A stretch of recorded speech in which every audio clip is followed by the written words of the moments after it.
y'all, it's Jordan Rivers, and today we're diving into a topic that's been all over the headlines, the trial of Sean Diddy Combs. Now, I know what you're thinking. Jordan, why are we talking about this?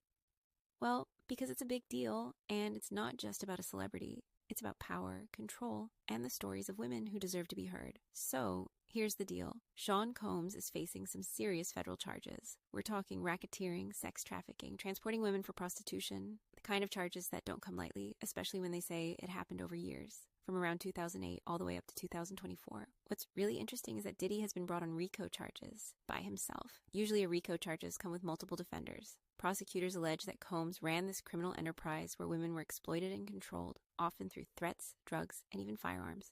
It's intense. Now, what makes this even more eye-opening is how many people are connected to this story. The court documents and testimonies don't just name Combs, they mention other celebrities caught up in the chaos. For instance, former Bad Boy Records artists like The Game and Diddy's ex-girlfriend Cassie Ventura have come forward. Cassie's testimony was especially powerful. She described years of alleged physical abuse and emotional manipulation, painting a really raw picture of what life was like behind the scenes.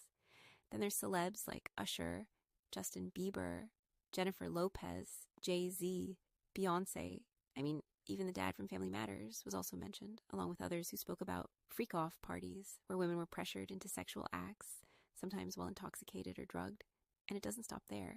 Kid Cudi took the stand, talking about his experience with a break-in and a suspicious car fire. Incidents linked to Combs' jealousy over his brief relationship with Cassie. That's not some random drama. That's criminal behavior. And it ties into this bigger picture of control and intimidation. What's wild is how the testimony reveals a whole network of people involved. Names like Gene Deal, Diddy's former bodyguard, have come out saying they witnessed things that went beyond the music industry's usual wild parties.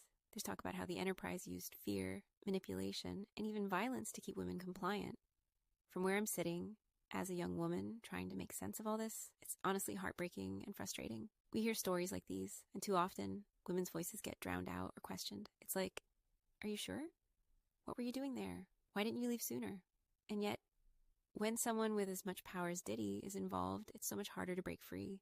The influence, the money, it creates this toxic environment where abuse hides behind glamour. I keep thinking, it's 2025. Why are we still dealing with this? Why is the system still stacked in favor of the powerful? This isn't just about a celebrity scandal. It's about the culture that allows people to get away with exploiting others. Now, on a lighter note, because sometimes you gotta laugh to keep from crying, did you know Combs allegedly likes applesauce on his cheeseburgers? Yeah, seriously. I mean, I'm all for experimenting with flavors, but that combo? Not sure I'm ready to try that one anytime soon. And these freak-off parties? Sounds like something straight out of a reality show nobody signed up for. But jokes aside, this trial is a test not just for Combs, but for the whole industry and society. It's about whether we're going to hold powerful people accountable or keep letting them skate by. It's about supporting survivors and believing their stories, even when it's uncomfortable. So as this trial goes on, I'm going to keep following it, keeping you all updated, and pushing for the conversations that matter. Because if we don't demand change, nothing changes. Thanks for hanging out with me. Stay woke, stay kind, and always stay real. Please don't forget to like this video and subscribe to this channel for more celebrity news and much, much more. Thank you all.